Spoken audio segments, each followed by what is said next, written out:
نو چې وده ته نه کاله بعد الله تعالی اولاد ورکړي نو تا ته الله اولاد نه درکوي. زه تا ته وایم چې دا عربي شاهي کورس دی، په دغه کورس سره ډېرو په زرګونو زنانو ته الله اولاد ورکوي، په زرګونو نارینهو ته الله اولاد ورکوي. که مسله د زنانې د خوا که د نارینهو د خوا که د هر چا د هرې خوا څه مسله وي، زه تا ته وایم چې زه په پخواني نسخو سره زه ستا علاج کوم چې 1400 کاله مخکې چې کوم بوټي رسول الله احمد مجتبی محمد مصطفی صلی الله علیه وسلم چې په کومو بوټو سره علاجونه کړي دي، په هغه نسخو سره زه ستا علاج کوم. زه په پخواني نسخو سره ستا علاج کوم، په دیسي جړي بوټي سره تیار شوده فارموله سره ستا علاج چې دی هغه کوم. او دا عربي شاهي کورس دی. دلته ته څنګه رالې؟ زه دلته د غلی هم دلته مې همسایګانو د ډاکټرانو ډېر ډاکټرانو کراچي له ولاړ هر ځای ولاړ علاج یې وکړ، خیر ډاکټران جواب ورکوي.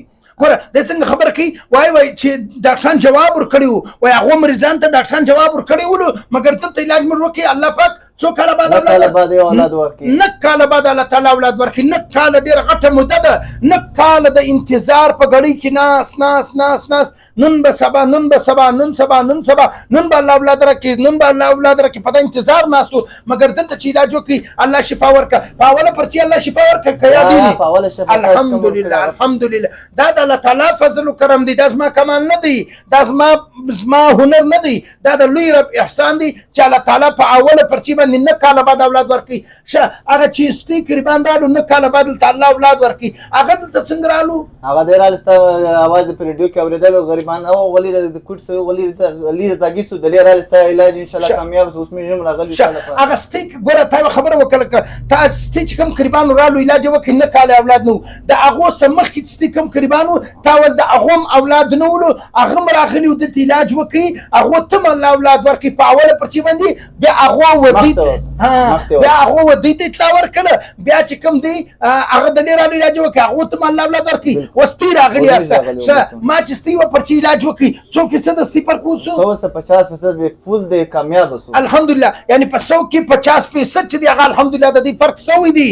یعنی د دې چې کوم مسایل دی هغه سره الله پاک سره اسانه کړي دي، دې ته به الله اولاد ورکړي. زه به ته دا خبره کوم، ګوره چې د دې هغه قریبان ته چې 9 کاله اولاد نو الله شفا ورکړه، د هغه څه مخکې چې د دې نور قریبان دي چې هغو ته ځای ورسولی وو، هغو دا نور دې ته ځای ورسولی وو، هغو شفا سوی دا نور شفا سوی ده. اوس دې راغلي دي چې ودې ته الله اولاد ګردو ته ورکړي، نو و تا ته نه درکوي. ته چې دوی مایوسه ناست یې، ستا مایوسي چې د هغه ما دردوي ما زړوي، ته ولې مایوس یې، ته ولې بېبس یې، ته وایې زه نه جوړېږم. اشهستې قریبان ته ډاکټران جواب ورکړی وو.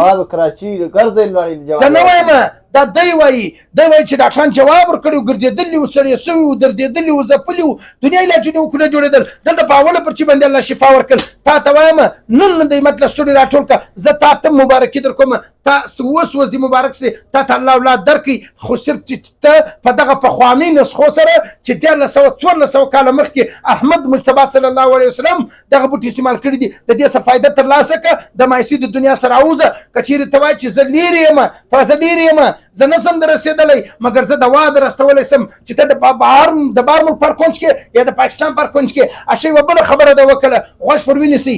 ګوره ستا چې کوم قریبان 9 کاله اولاد نو د هغه دوی چې کومه دوا استعمال کړه، دوی چې فرق وسو هغه دوا چې بیا دوی و ما ته ولې چې هغه دوا پلاني مریض ته موږ ورکړو که نه کړو ورسته اجازه ده. ما چې پوښتنه جوړه کړه ما مسله یې راته بیان کړه، کله چې دوی مسله راته بیان کړه نو هغه دوا د هغه مرض مطابق وله هغو هم استعمال کړه. یعنی دلته راغلي نه دي دوا ما ور واستوله، استعمال یې کړ، الله هغو ته اولاد ورکوي.